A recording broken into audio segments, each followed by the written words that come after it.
Friends, welcome to my channel.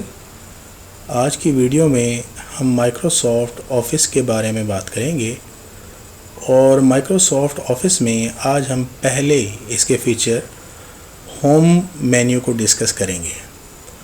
Home menu के तमाम features जो है वो हम बारी बारी डिस्कस करते हैं। इन फीचर्स को अप्लाई करने के लिए हमें एक पैराग्राफ की ज़रूरत होगी, तो मैं यहाँ पर एक पैराग्राफ राइट कर लेता हूँ।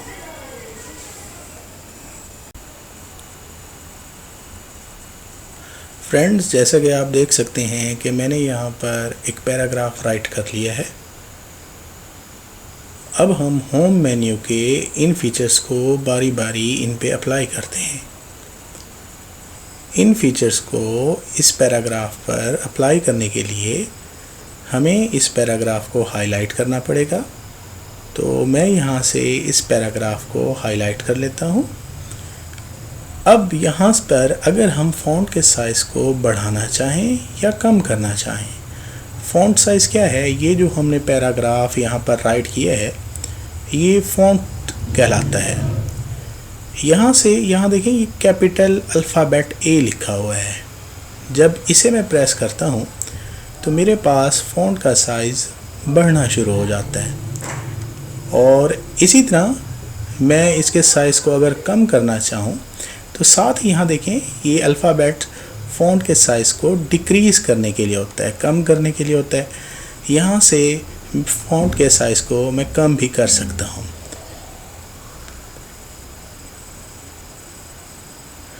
इन ऑप्शंस के अलावा यहाँ से भी हम फ़ॉन्ट के साइज़ को कम कर सकते हैं या फ़ॉन्ट के साइज़ को बढ़ा सकते हैं। फ़ॉन्ट के स्टाइल को अगर हम तब्दील करना चाहें तो यहाँ पर देखें, ये हमारे पास कैलबरी बॉडी लिखा हुआ है। मैं जैसे ही यहाँ से राइट क्लिक करता हूँ तो मेरे पास ये सारे ऑप्शंस दिए हुए हैं।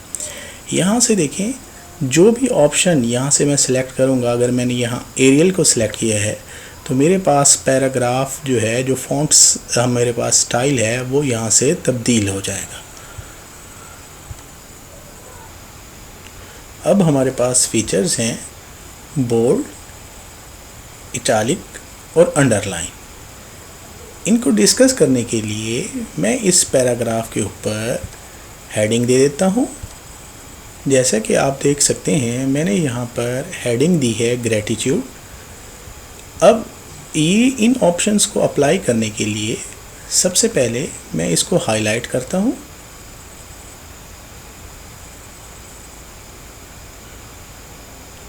हाईलाइट करने के बाद जैसे ही मैंने यहाँ से बोल्ड फीचर्स को अप्लाई किया तो मेरे पास जो हेडिंग थी, देखिए उसका साइज़ जो है वो पहले से बढ़ गया है। और हम अगर हेडिंग के साइज़ को इंक्रीज़ करना चाहें तो हम यहाँ बोल्ड से भी उसको इंक्रीज़ कर सकते हैं। जब हम इटैलिक जो है इस ऑप्शंस को अप्लाई करें तो देखिए हमारे पास जो है वो उसका स्टाइल जो है वो तब्दील हो जाता है।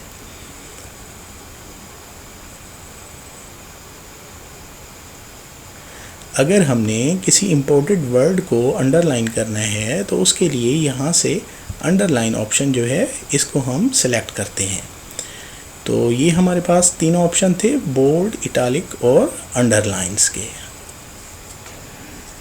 अब हमारे पास एक और ऑप्शन होता है अलाइनमेंट का। अलाइनमेंट क्या है, देखिए जो मैंने यहाँ हेडिंग दी है ये मेरे पास लेफ़्ट साइड में है। अगर मैं इसको चेंज करना चाहूँ तो सबसे पहले तो हम इसे सिलेक्ट करेंगे। सिलेक्ट करने के बाद यहाँ पर देखें, ये अलाइनमेंट ऑप्शंस हैं, ये लेफ़्ट साइड। इसी तरह अगर मैं इसको सेंटर में तब्दील करना चाहूँ तो यहाँ से हो सकता है। अगर मैं हेडिंग को राइट साइड में शिफ्ट करना चाहूँ तो यहाँ से अलाइनमेंट जो है इसके ज़रिए मैं चेंज कर सकता हूँ।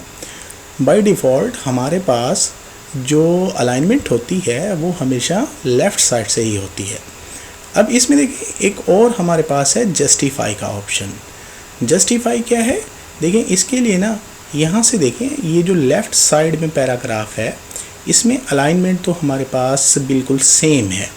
लेकिन राइट साइड में देखें, यहाँ से हमारे पास जो पैराग्राफ है ये सेम अलाइनमेंट में नहीं है।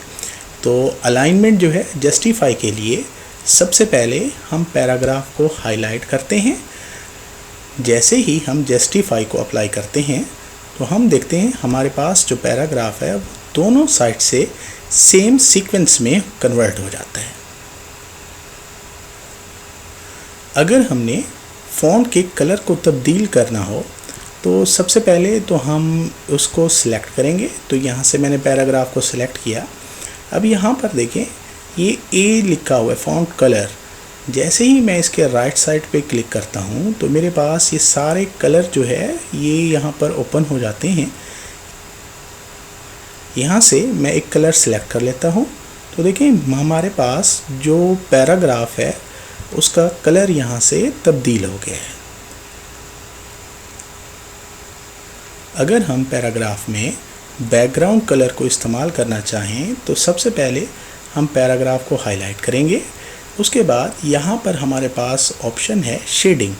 शेडिंग को यहाँ से जैसे मैंने सिलेक्ट किया तो मेरे पास ये सारे कलर जो है यहाँ से ओपन हो गए हैं।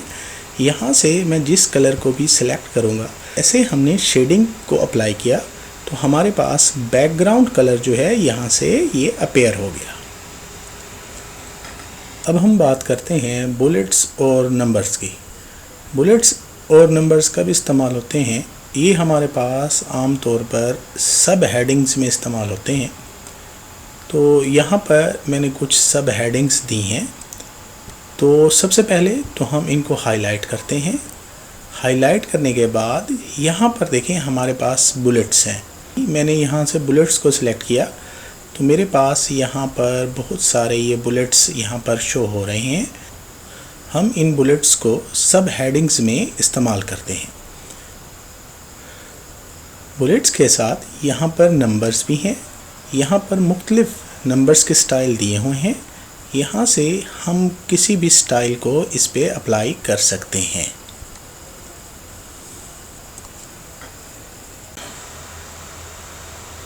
अब हम इंडेंट के बारे में बात करते हैं। तो उसके लिए मैंने यहाँ से एक पैराग्राफ को सिलेक्ट कर लिया। यहाँ पर देखें मेरे पास दो ऑप्शन हैं, इंक्रीज़ इंडेंट और डिक्रीज़ इंडेंट। जब इंक्रीज़ इंडेंट को यहाँ से मैंने सेलेक्ट किया तो देखिए मेरे पास पैराग्राफ जो है वो राइट साइड की तरफ मूव कर रहा है।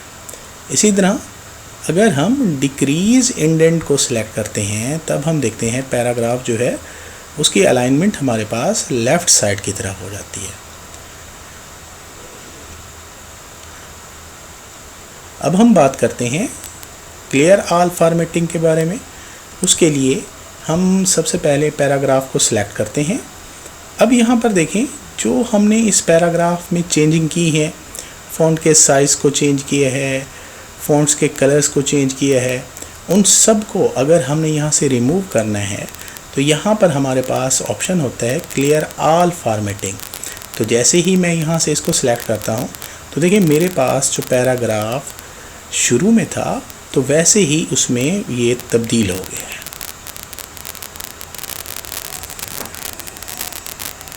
बात करते हैं लाइन एंड पैराग्राफ स्पेसिंग।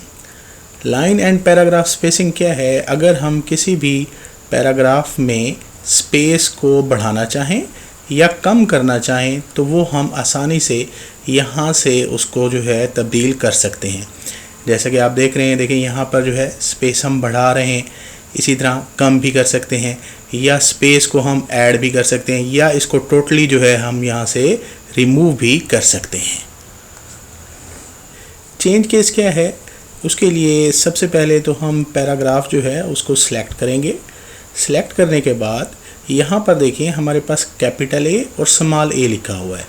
तो जैसे ही मैं राइट क्लिक करता हूँ तो यहाँ मेरे पास ऑप्शन है sentence case, lower case, upper case. इसमें ये है बाज़ औक़ात अगर हमने किसी भी पैराग्राफ को कैपिटल लेटर में लिखना है तो उसके लिए ये अपर केस। जैसे ही मैं इसको सिलेक्ट करता हूँ तो मेरे पास तमाम जो पैराग्राफ है वो कैपिटल वर्ड में हो गया। हम इसको स्मॉल अल्फ़ाबेट्स में भी कन्वर्ट कर सकते हैं, लोअर केस। जैसे मैं इसको सिलेक्ट करता हूँ तो मेरे पास तमाम पैराग्राफ जो है वो स्मॉल अल्फ़ाबेट्स में तब्दील हो गया है। अब हम बात करते हैं फॉर्मेट पेंटर की। वो क्या है, बाज़ औक़ात किसी भी पैराग्राफ में कोई इम्पोर्टेंट वर्ड या लाइन होती है जिसको हमने हाईलाइट करना होता है। जैसे यहाँ पर ग्रैटिट्यूड है, मैं इसको सबसे पहले हाईलाइट करता हूँ, इसे थोड़ा सा बोल्ड कर देता हूँ और इसी तरह इसका कलर जो है वो भी यहाँ से तब्दील कर देता हूँ। यही चीज़ अगर मैंने किसी और वर्ड पर अप्लाई करनी है तो उसके लिए बार बार ये मेथड नहीं करना पड़ता। हम यहाँ से फॉर्मेट पेंटर जो है इसको जैसे ही अप्लाई करेंगे, हमने फॉर्मेट पेंटर को अप्लाई किया तो यही मेथड हम किसी और वर्ड के ऊपर भी अप्लाई कर सकते हैं। जैसे यहाँ पर समथिंग है, मैं अगर इसको करना चाहूँ तो देखें ये उसी जो है फॉर्मेट में ये तब्दील हो गया है। MS वर्ड में फाइंड का ऑप्शन भी हमारे पास मौजूद होता है। इसमें अगर किसी भी पैराग्राफ में हमने कोई वर्ड फाइंड करना है, जैसे यहाँ पर देखिए नेविगेशन बार मेरे पास ओपन हो गई है, मैं यहाँ पर अगर एक वर्ड अप्लाई करता हूँ ग्रैटिट्यूड,